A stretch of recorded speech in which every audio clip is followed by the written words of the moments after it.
como é que foi o início do jiu-jitsu no Brasil, assim, a divulgação do esporte? Porque, eu vou ser sincero, eu já escutei que pegava um cara, um exemplo, magrinho, ia pra praia, pode ser besteira o que eu tô falando, mas eu quero saber lógico. a verdade. Pegava um cara magrinho, que era bom de jiu-jitsu, chegava na praia, mexia com a mulher do cara que era fortão pra poder mostrar que o jiu-jitsu, tipo assim, o cara não precisava ser grande. É verdade o que eu tô falando? O que aconteceu? Isso, é curiosidade mesmo. Desculpa até se eu tô Não. Fica tranquilo que existem várias vertentes ali, mas vou te explicar o que aconteceu. A história do jiu-jitsu é muito complexa. Não vai dar tempo, a gente tem que ter um podcast só para contar a história do jiu-jitsu, é complexa. E até hoje estão descobrindo fatos novos. O mais importante pra gente entender, o jiu-jitsu brasileiro nasceu do judô. Tá? Pra ir lá entender. Isso não tem discussão. São fatos históricos comprovados. O jiu-jitsu, né? Na verdade, o jiu-jitsu é uma filosofia marcial que envolvia várias modalidades de luta. Na verdade, não existiam modalidades, para ser claro. Jiu-jitsu era luta no Japão. Não era nem jiu, era jiu-jitsu. Era luta no Japão. Lutas. Aí vinham de samurais, obviamente, tinham outras vertentes, outras linhagens e tal. Mas quando falava de luta, de combate corpo a corpo, ser armado e desarmado, lembrava do jiu-jitsu. Quando o Jigoro Kano teve a incumbência, através do imperador, de criar uma modalidade educacional, ele começou a tirar dessa luta que tinha várias coisas e tirou ali e fez o judô, né, com uma formação pedagógica para ensinar. E esse judô ele mandou para fora, né, o imperador japonês, para melhorar a imagem do Japão, obviamente, mandou para fora vários mestres, vários professores e lutadores para difundir o judô. Nesse processo aí tem várias vertentes. Nesse processo, um desses caras não podia usar o judô como combate para desafiar. Então usava jiu-jitsu. Né? Porque era uma nomenclatura japonesa, jiu-jitsu, todo mundo falava jiu-jitsu lá. O Jigoro Kano nem foi que inventou esse nome, judô. Já tinha uma escola que usava judô, ele usou esse nome para poder criar uma nova modalidade dentro do que se entendia como jiu-jitsu. E aí o karatê do, né, o caminho do, o karatê do pegou o mesmo tipo de linhagem para fazer a formação pedagógica, entendimento do karatê, enfim. Ele tem uma sinergia ali entre as lutas japonesas, porque todas tiveram a mesma origem, mais ou menos, né? Falando aqui a grosso modo. Né? Não quero entrar nessa seara, porque isso aí cria uma polêmica danada dos historiadores e tal, mas jiu-jitsu era o que eles entendiam como modalidade marcial de combate corpo a corpo. Os samurais treinavam, dentre outros. Depois foi se desenvolvendo quando o Jigoro Kano teve a inteligência de buscar. Tanto que o Jigoro Kano buscou informações na greco-romana, na luta olímpica, trouxe quedas da greco-romana, do catch wrestling americano. Ele foi trazendo. O Jigoro Kano era um estudioso, era um educador. Então ele apenas deu a nomenclatura, ele criou um conceito pedagógico de ensino marcial que ele chamou de judô. E para difundir essa imagem do Japão através do judô, a forma educacional, lembra o Japão, guerra, então a imagem do Japão não era tão positiva. E aí começou a difundir essa imagem. Aí só que não podia, ele tinha um contrato, mais ou menos algo assim, se eu posso chamar de contrato, um acordo talvez, que não poderia usar o judô como um combate, ou seja, desafiar outras modalidades. Então, um desses lutadores, professores, usava jiu-jitsu. E aí que há a polêmica, a questão fonética. No jujutsu, né? Não é o jujutsu, aí talvez nos Estados Unidos, na Inglaterra, lugar que eles foram, talvez eles não conseguiam falar jujutsu. E aí começou esse negócio de jiu-jitsu, e aí ficou. E os jornais na época, lembra, eles não conseguiam, ele escrevia quando escrevia como ouvia, o cara chegava jiu-jitsu, aí começou a escrever a grafia jiu-jitsu e ficou jiu-jitsu, né? É uma questão de fonética, né? Aí há uma série de informações desencontradas. Mas os historiadores mais sérios seguem essa linha, que foi mesmo... o cara falou jiu-jitsu, aí entendeu jiu-jitsu, escreveu jiu-jitsu. Até hoje, né? Eu falo jiu-jitsu, tem gente que fala jiu-jitsu, né? Até hoje. Então, por aí você entende como poderia ser naquela época. Não mais um japonês falando, né? O japonês que devia falar um inglês meio capenga, né? Não tinha aquela universalização da língua inglesa. Né, da linguagem. Então, dito isso, esse cara começou a desafiar, né, ele e outros japoneses desafiarem, ganhar esses desafios.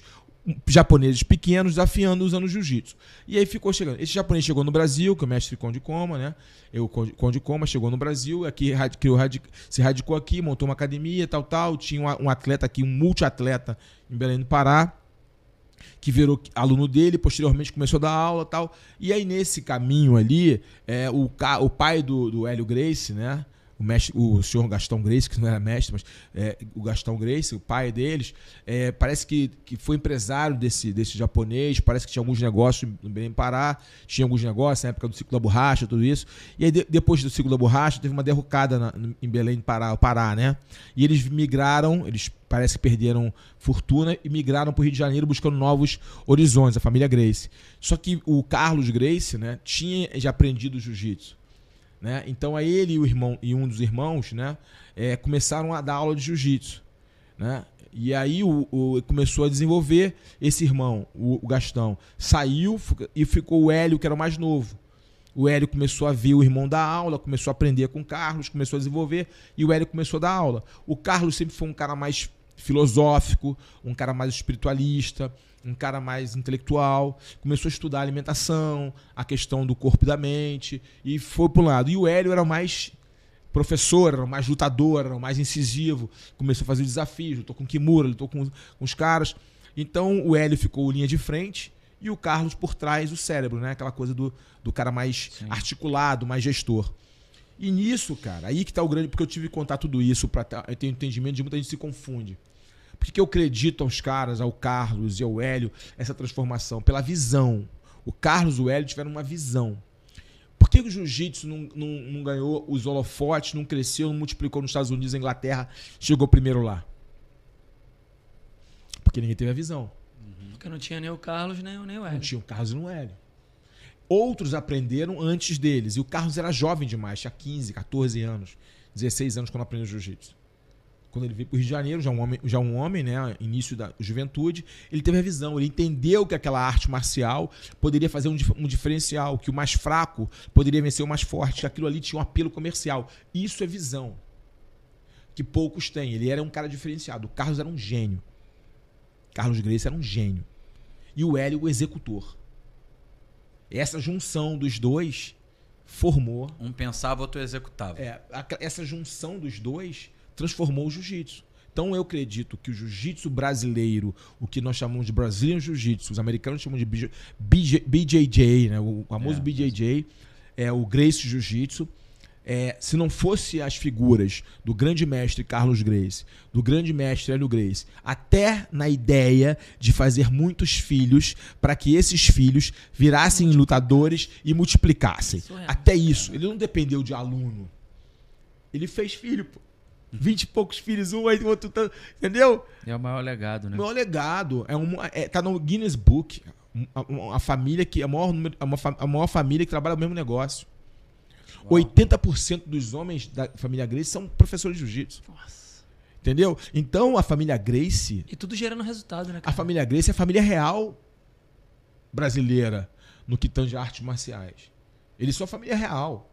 Entendeu? Eles são família real e ponto final. Tem pessoas que não gostam de ouvir isso, mas é uma pura realidade. Família Gracie é família real. E os caras, meu irmão, se a gente deve alguma coisa, é aos Gracie, porque os caras construíram. Por isso eu tenho uma grande honra, assim, de ter treinado com o Carson Gracie, que foi um dos maiores lutadores de todos os tempos. Para mim, o maior treinador de todos os tempos, porque ele aprendeu tudo com o Carlos e o Hélio e transformou na forma dele grandes lutadores. O Carson Gracie, na década de 80, a academia Carson Gracie, ela ganhava tudo no jiu-jitsu.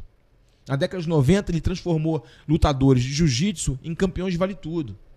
E esses lutadores foram evoluindo e viraram lutadores de MMA. E até hoje, em qualquer lugar do planeta, tem uma semente de Carson Gracie. Ou seja, tudo começa lá atrás com o Carlos e o Hélio, com um sonho, com uma visão. Então aí é aquela velha história, é uma visão extraordinária do futuro. Os caras tiveram uma visão extraordinária do futuro e colocaram em prática. Entendeu? Pensaram. A melhor forma de você trazer o futuro para o presente é tendo uma visão. Uma visão. E colocando em prática. E colocar em prática. Porque aí senão você vive sempre no futuro. É a diferença do cara que realiza e o cara que sonha. É a diferença. Eles podiam ficar sonhando. Talvez outros sonharam também, mas poucos botaram a mão na massa e pagaram preço como os caras. Fizeram eventos, botaram visibilidade. Aí eu vou responder a tua pergunta para terminar aqui esse assunto. Isso foi uma propaganda que eles fizeram. O Carlos era genial. E o Carlos criou uma propaganda, criou um videozinho, um filmezinho que tinha essa história. Era o mestre Robson Grace, ele chegava na praia com a namorada dele, e aí um grandão dava um tapa nele e tomava a namorada dele. Aí o Robson ia na academia, Grace, né? E se matriculava, treinava, aprendia, voltava pra praia, chegava pro grandão, e aí, tu não bateu em mim? Agora toma. Pum, batia, finalizava o grandão e levava a namorada de volta. Era uma historinha, era um filme criado creio pro Carlos, né? Criado um filme. Era um filme promocional, entendeu? Isso que você falou foi um filme promocional. Era o marketing. Era o marketing. Que hoje chama de storytelling. É, storytelling. Ou seja, o cara... Meu irmão, eu fico arrepiado, o Carlos Grace era um gênio. Hoje... E o mestre Robson era bem magrinho mesmo. Era bem magrinho. E hoje, o modelo de academia de jiu-jitsu hoje que dá certo, o business que está sendo criado por uma nova geração de professores, é o que o Carlos já fazia. Que é academia boutique. O cara chegava, tinha o kimono dele lavado, arrumado, recepcionista, professor bem limpinho. Então parecia de fato que o cara vivia à frente do tempo dele. Totalmente. Total, né? Não parecia, não, ele vivia. Não só em termos de entendimento da arte marcial, mas o entendimento do negócio.